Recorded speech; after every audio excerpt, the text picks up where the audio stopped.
En sus notas, en la página número 12, bajo el título El cielo, dice ahí en sus notas, dice así: el término cielo se usa aproximadamente unas 600 veces en la Biblia.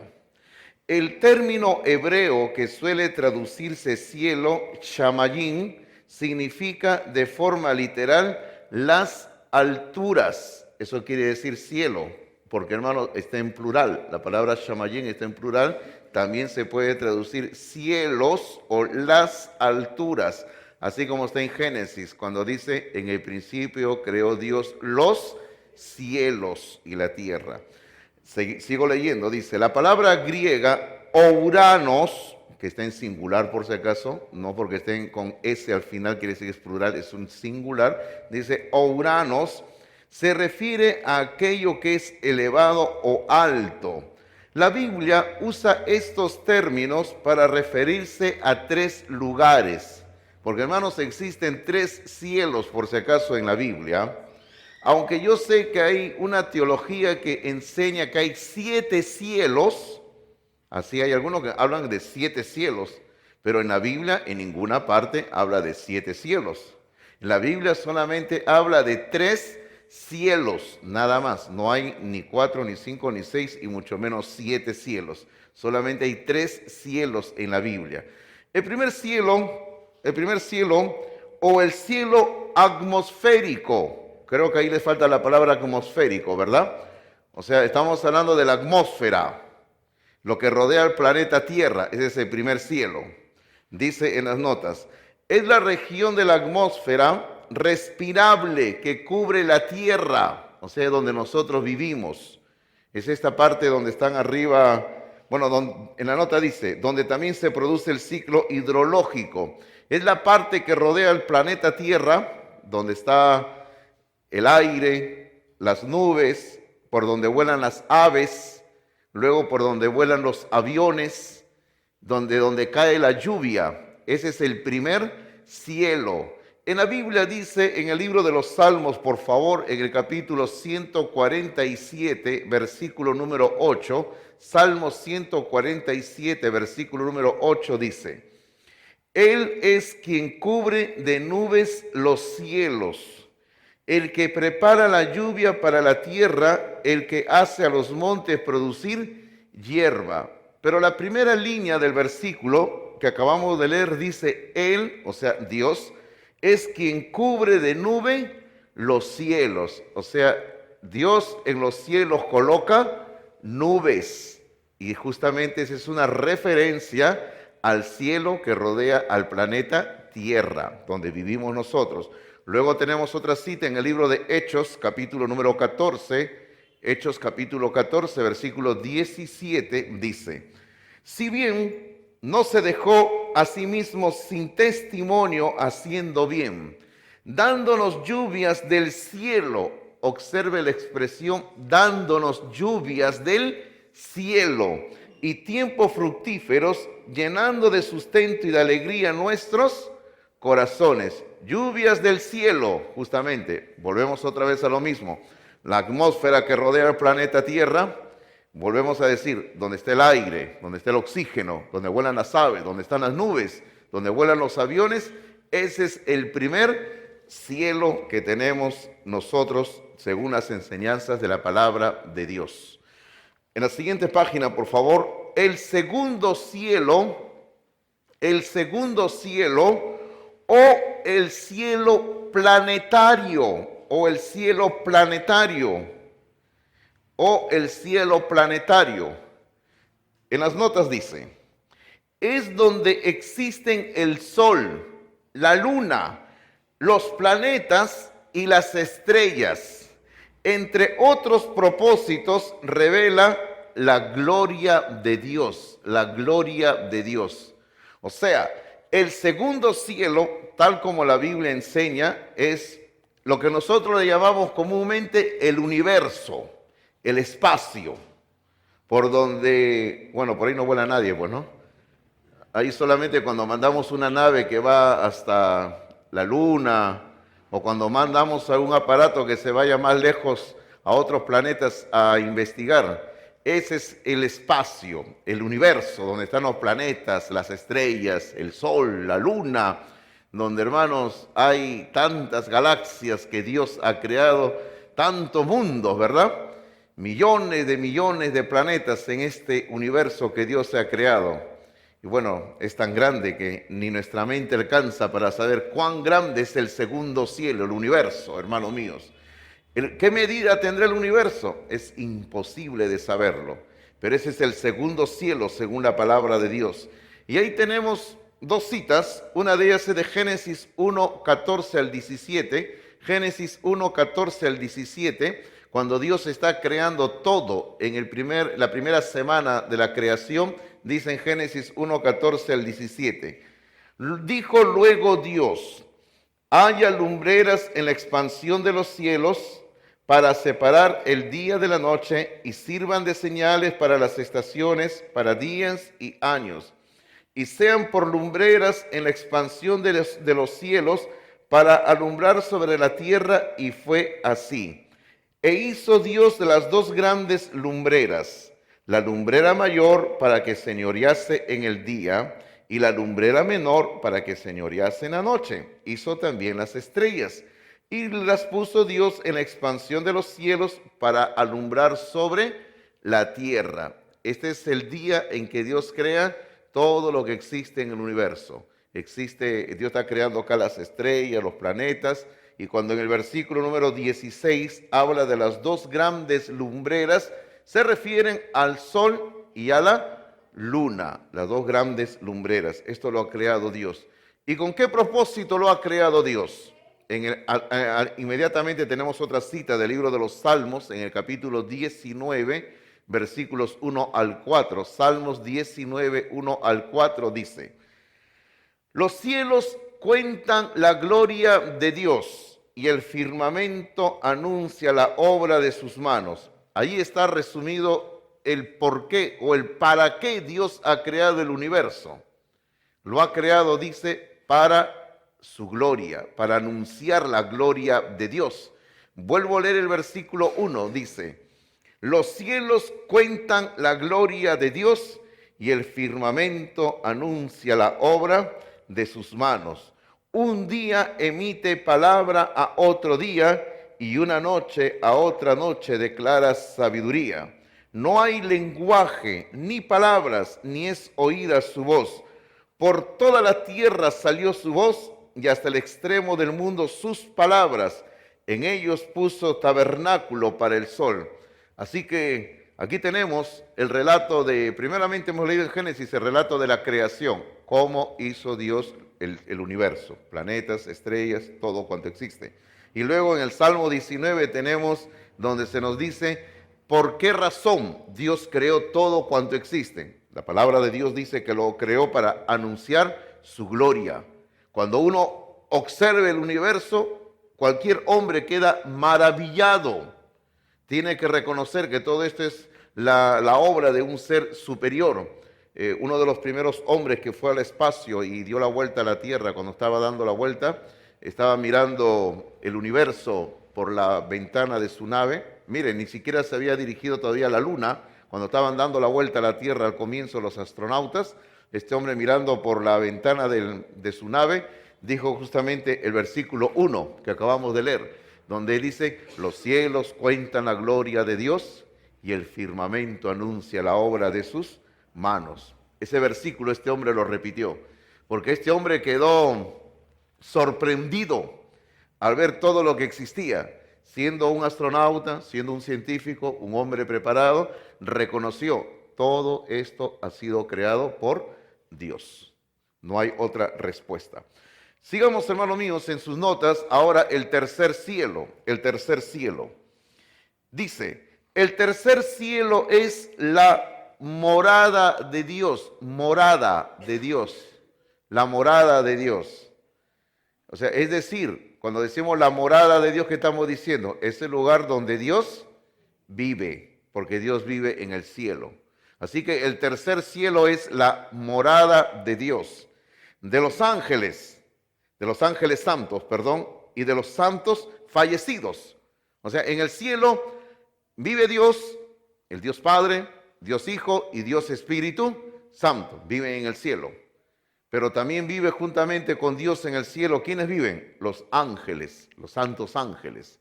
Y hacemos la distinción de santos ángeles, porque hemos hablado que también existen lo que son ángeles caídos, lo cual la Biblia le llama demonios, lo que están sirviendo a Satanás. Pero en el cielo juntamente con Dios viven los santos ángeles y también dice ahí viven los santos fallecidos. ¿Quiénes son los santos fallecidos? Todo hombre o toda mujer que murió confiando en Dios como su Salvador. Gente que ha muerto creyendo en Dios desde tiempos remotos, desde tiempos antiguos. Han muerto y se encuentran en estos momentos en la presencia de Dios. Ahí están viviendo. En una ocasión conversaba con alguien y estábamos conversando y decíamos, ¿cuán lejos estará la morada de Dios? Lejísimos, hermanos. La morada de Dios está muy lejos. Está tan lejos que primeramente ni nuestras propias mentes humanas pueden tener una idea de cuán lejos está el cielo de Dios. Y hermano, y así pudiéramos tener las mejores máquinas, mejores naves, nadie podría llegar al cielo de Dios. Pero ahora usted imagínese la maravilla que ocurre. Primero, cuando Cristo ascendió a los cielos, Él ascendió, llegó hasta donde entendemos, porque la Biblia dice que las nubes taparon la visión de que los apóstoles tenían de Jesús, y en ese momento Él fue trasladado de la tierra al cielo. Imagínese, en un momento.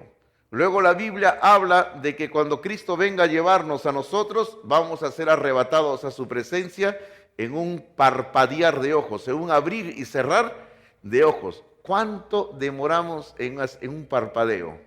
Bueno, un parpadeo normal por si acaso, ¿eh? No se van a dar una dormidita, ¿ya? Un parpadeo, pastor, yo me demoro 1 hora por lo menos. No, pues, imagínense, la Biblia dice que sí, ya estamos en el cielo. Lo mismo ocurre cuando una persona muere en el Señor.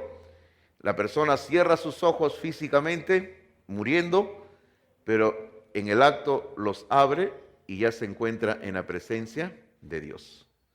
Debe ser algo precioso, ¿verdad, hermanos? Algo precioso. Pero bueno, entonces en el cielo, que es la morada de Dios, es lo que la Biblia enseña. En las notas dice, Pablo hizo referencia a este tercer cielo llamándolo el paraíso. Así lo llamó Pablo, el paraíso. Pablo así lo llamó a este lugar, el tercer cielo, el paraíso. En 2 Corintios, capítulo 12, versículos 2 al 4. 2 Corintios, capítulo 12, versículos 2 al 4, dice así la palabra del Señor. Observe cómo Pablo habla de sí mismo, una experiencia que él había tenido años antes. Dice, conozco a un hombre en Cristo que hace 14 años. Si en el cuerpo, no lo sé. Si fuera del cuerpo, no lo sé. Dios lo sabe. Fue arrebatado hasta el tercer cielo. Ahora, ¿quién es este hombre de quien Pablo está hablando en tercera persona? O sea, conozco a un hombre, dice. Todos los estudiosos están convencidos, de acuerdo, estudiando el libro de Hechos de los Apóstoles, de que Pablo aquí está hablando de sí mismo. Una experiencia que él había tenido años antes, cuando lo habían apedreado y estuvo casi muerto. En la Biblia se emplea las palabras que dice que lo dieron por muerto una vez que lo habían apedreado y tiraron su cuerpo fuera de la ciudad. Algunos estudiosos dicen posiblemente murió. Puede ser, no sabemos. Y entonces, si él murió o no murió, la cosa es que parece que en ese momento el Señor lo llevó a él al tercer cielo. Observe usted que al final del versículo número 2 dice que fue arrebatado hasta el tercer cielo, o sea, donde Dios vive, donde Dios mora. Luego dice el versículo 3, y conozco al tal hombre, si en el cuerpo o fuera del cuerpo, no lo sé, Dios lo sabe, que fue arrebatado al paraíso. Observe, ahora al tercer cielo, ¿cómo lo llama? Paraíso, el paraíso. O sea, este tercer cielo también se llama en la Biblia el paraíso. Es el mismo nombre que nosotros le damos a lo que Dios creó en Génesis capítulo 2, cuando hizo al hombre y a la mujer el huerto del Edén. Nosotros también le llamamos el paraíso. Y Pablo acá está llamando al tercer cielo en el versículo 2, lo llama, bueno, tercer cielo, la morada de Dios, y en el versículo 3, el versículo 4 lo está llamando el paraíso. Y cuando llegó al paraíso, ¿qué ocurre? Dice, donde oyó palabras inefables que no le es dado al hombre expresar. Hermano, ¿qué habrá oído el apóstol Pablo allá? No lo sabemos. Pero debe haber oído cosas maravillosas, cosas grandiosas. De seguro que tiene que haber oído la voz de Dios. De seguro que también tiene que haber oído ese coro angelical que están rodeando el trono de Dios según Génesis capítulos 4 y 5. Y ese coro de ángeles, y otra vez me remito a Apocalipsis capítulos 4 y 5, donde dice que ellos están permanentemente alabando a Dios. Entonces, pienso que Pablo, al llegar al cielo, debe haber oído esos cánticos maravillosos en el cielo y también tiene que haber oído la voz de Dios. Y hermano, y cuando alguien oye la voz de Dios, es una voz poderosa. Si no, usted lea lo que dice Apocalipsis capítulo 1, cuando Juan también es arrebatado al cielo y Juan oye la voz de Dios, la voz de Jesucristo, una voz poderosa. Y eso es lo que pienso que Pablo oyó. El punto es que Pablo llegó al tercer cielo, al paraíso, y tuvo esa experiencia maravillosa de haber estado en la presencia de Dios. Continuemos, por favor, en sus notas, letra B. Afirmar que Dios habita en el tercer cielo no significa que Dios está limitado allí. No significa que Dios esté limitado allí. Eso es muy importante de entender, queridos hermanos. No porque decimos Dios vive en el cielo, eso no quiere decir de que Dios no puede salir de allí. Porque Dios es la única persona que puede estar presente en todo lugar al mismo tiempo. A veces nosotros de niños nos enseñaban, ¿no? La iglesia es la casa de Dios. Y nosotros de niños pensábamos que cuando veíamos ese tremendo edificio, ¿no? Pensábamos que ahí vivía Dios. Y cuando íbamos al templo, estábamos con temor, porque esta es la casa de Dios, decían. Y uno caminaba con temor, porque decía, en cualquier momento sale el dueño de la casa, pues, ¿no? Sale Dios. Pero luego uno cuando va creciendo entiende que a qué se refiere cuando hablan de la casa de Dios. Pero de todas maneras, hermano, cuando uno viene al templo, uno tiene que guardar reverencia, respeto, porque este lugar no es cualquier lugar. Es un lugar que ha sido separado para adorar a Dios, para servir a Dios.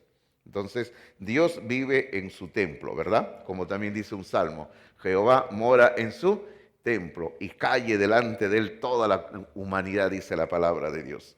Primera de Reyes 8:27, Primera de Reyes 8:27, Primera de Reyes 8:27 dice, ¿pero es verdad que Dios morará sobre la tierra? Es una pregunta. Dice, ¿pero es verdad que Dios morará sobre la tierra?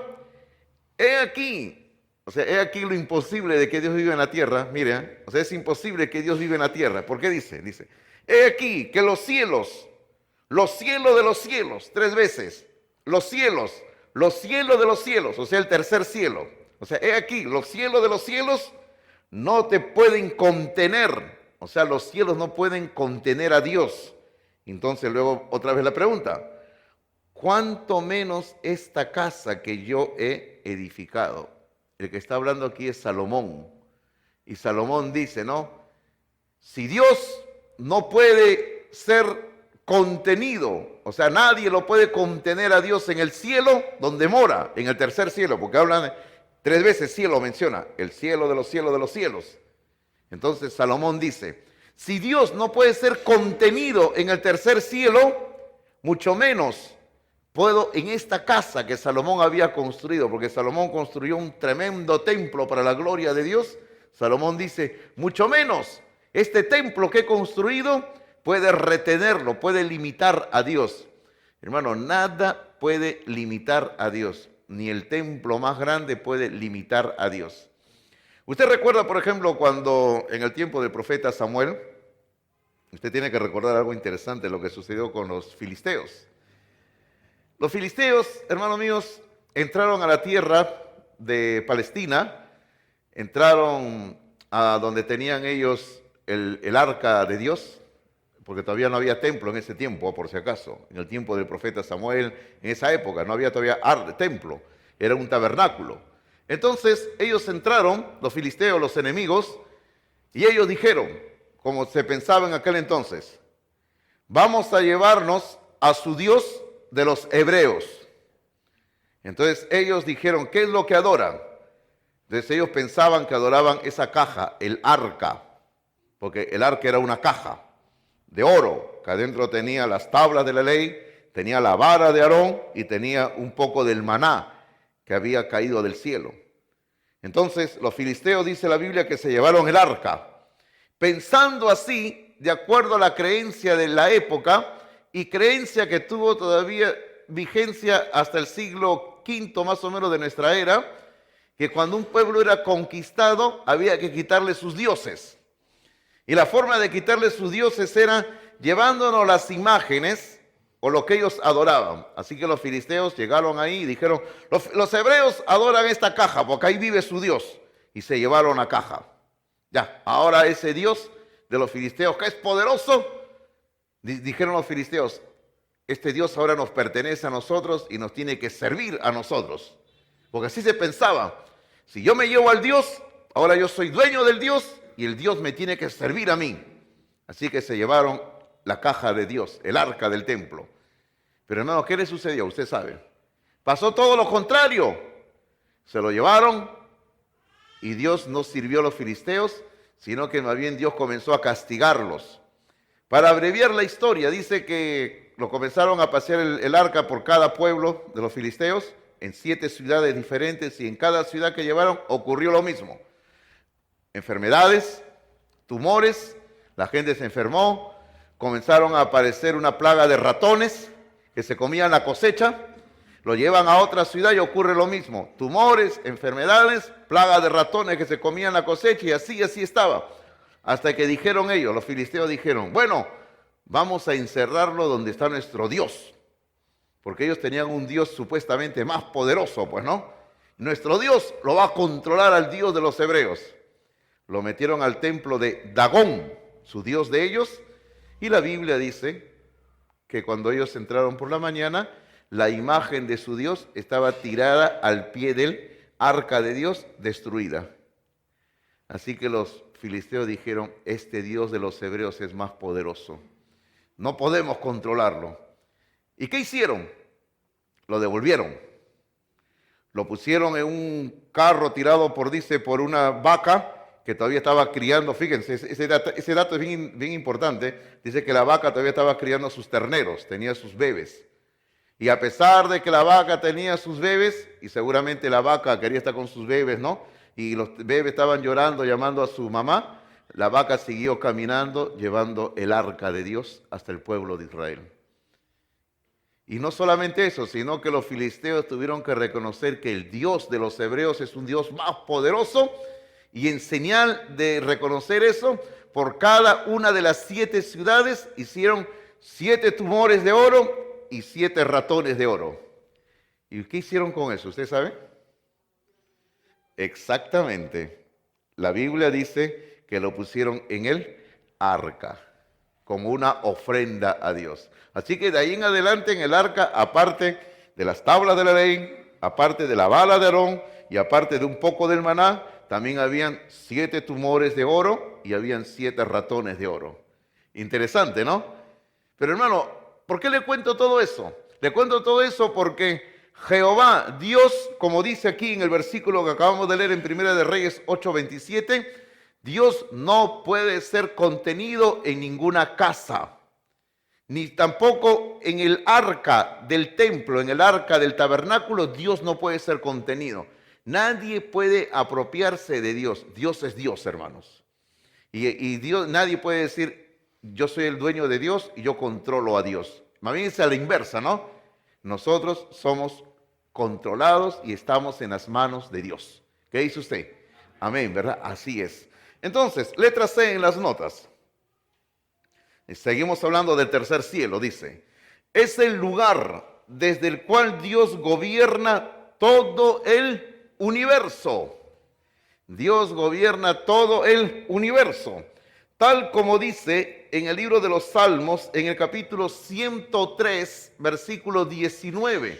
Salmos 103, versículo 19 dice: Jehová estableció en los cielos su trono y su reino domina sobre todos. Observe usted que dice que Jehová, Yahvé, ha colocado en los cielos su trono, referencia al tercer cielo. Y luego dice, en la segunda línea de este versículo, dice, y su reino domina sobre todos. Quiere decir de que Dios desde el cielo tiene un reino que ha establecido sobre todo el universo que existe. Queridos hermanos, nada en este universo está dejado al azar. Todo está bajo el control de Dios. En una oportunidad alguien me preguntaba y me decía, pastor, ahora que están viajando las naves a otros planetas y están encontrando, bueno, creo que hay ciertos planetas que están funcionando así, asá, donde hay tormentas, donde caen algunos meteoritos y ocurren estas cosas. ¿Qué ocurre? Le digo, ¿Dios tiene control de eso? Y yo le digo, sí, Dios tiene control. Dios tiene pleno control de lo que ocurre en todos los planetas.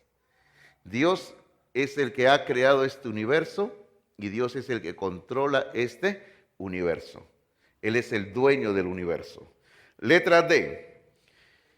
El trono de Dios, el trono de Dios, el trono de Dios está en el tercer cielo y es allí donde es adorado.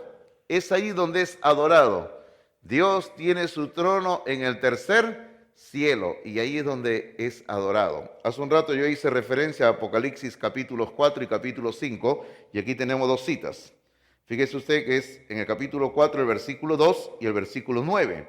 El versículo 2 dice, está hablando Juan, dice, y al instante yo estaba en el Espíritu. Observe usted que está hablando Juan y está hablando del Espíritu Santo. Él está hablando de que él en ese momento fue tomado por el Espíritu de Dios y fue llevado al cielo. Y sigue diciendo el versículo 2. Y he aquí, cuando él llega al cielo, he aquí un trono establecido en el cielo. O sea, cuando él llega al cielo, lo primero que ve por lo visto es un trono. Y dice, y en el trono uno sentado. Ahora, sale la pregunta, ¿no? ¿Y quién es el que está sentado? Dios el Padre. Porque si usted sigue leyendo, y aquí solamente estamos colocando dos versículos, porque no colocamos todo el capítulo, pero si usted sigue leyendo todo el capítulo 4 de Apocalipsis y el capítulo 5 del Apocalipsis, usted va a ver inmediatamente de que el que está sentado en el trono que Juan está viendo es Dios el Padre. Ahí está. Porque más adelante en el capítulo 5 del Apocalipsis, el Señor Jesucristo se presenta delante del Padre y Él recibe de parte del Padre la autorización, vamos a decirlo así, para que pueda derramarse las plagas del Apocalipsis. Pero al que Juan está viendo sentado en el trono es Dios el Padre, porque Dios el Padre es el que gobierna el universo desde el cielo. Ahora, leemos el versículo 9. Dice, y siempre que aquellos seres vivientes, referencia a los seres vivientes que se refiere aquí son los querubines, los 4 querubines que están en el cielo. Dice, y siempre que aquellos seres vivientes, o sea, aquellos querubines, dan gloria y honra y acción de gracias al que está sentado en el trono, al que vive por los siglos de los siglos. Y continúa la historia.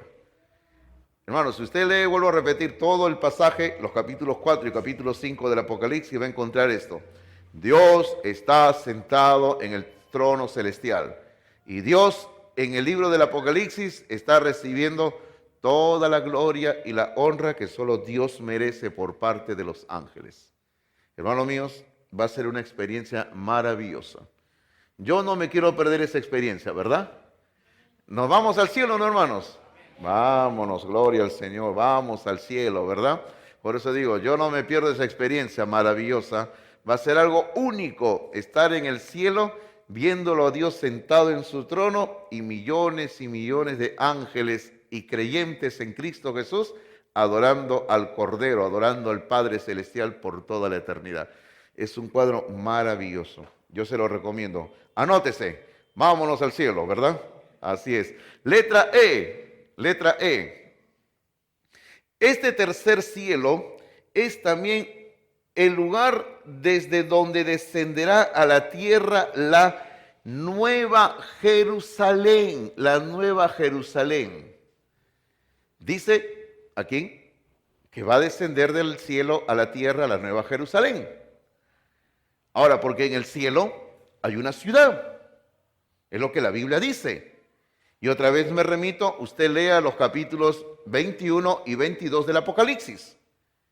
Si usted lee los capítulos 21 y 22 del Apocalipsis, usted va a encontrar una descripción bien detallada de la ciudad que hay en el cielo. Y esa ciudad que hay en el cielo, dice la Biblia, va a llegar el día cuando esa ciudad va a descender, va a bajar del cielo a la tierra. Ahora, ¿cuándo va a ocurrir eso?